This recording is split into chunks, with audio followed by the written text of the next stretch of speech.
My name's Aaron. This is my 1999 Toyota Tacoma.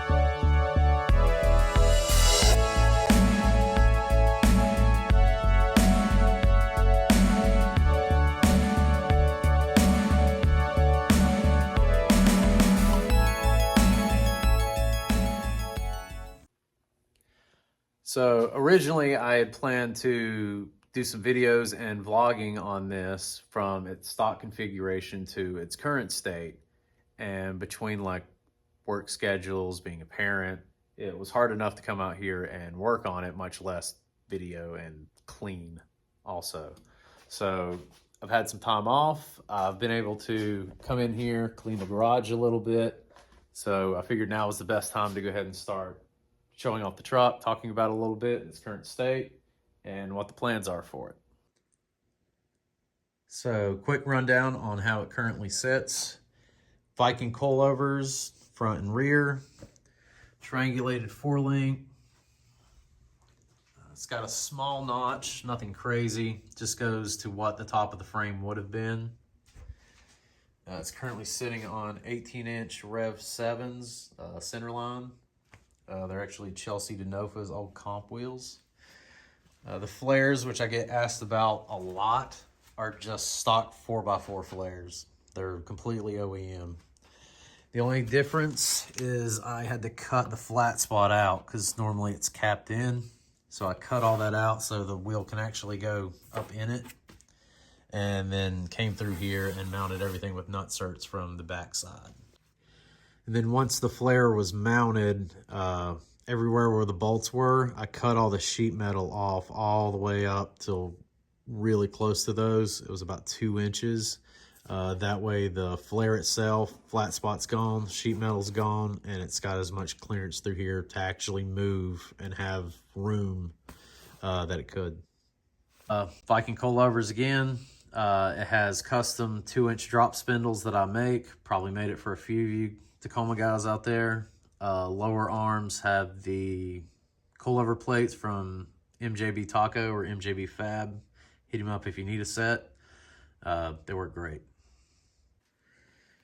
Interior, pretty straightforward. Gripper oil steering wheel, quick release. It's got an ASD handbrake, Brom fixed back seats. That's pretty much it. And then tucked down in the back is, I believe, a 15-gallon fuel cell from Summit. It's just a plain aluminum one, nothing fancy. Stock sending unit is cut in somewhere about here. Stock sits in, everything's the same, just extended the lines up the frame, tied into the factory ones that are roughly up here. So to address the obvious thing, the reason it's so dirty, especially in the bed, is I actually blew it up about a year ago and it's been sitting ever since. So I just kind of wiped it down to get all the gunk off to pull it in, because tomorrow I'm actually going to start stripping it. Hopefully get the motor pulled. I don't know if I can do all that in one day. We'll see what happens. My dad's supposed to be coming over to help. So we'll do what we can.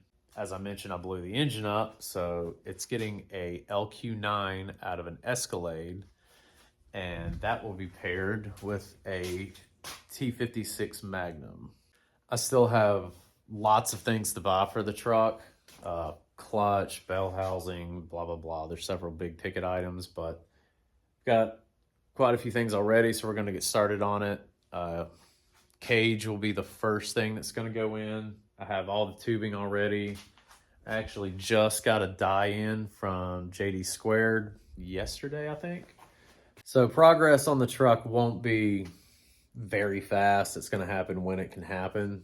But I'm hoping by doing some of these videos, it'll help keep me accountable to try and get some stuff done. It'll also help keep me cleaning if I know people have to look at my mess.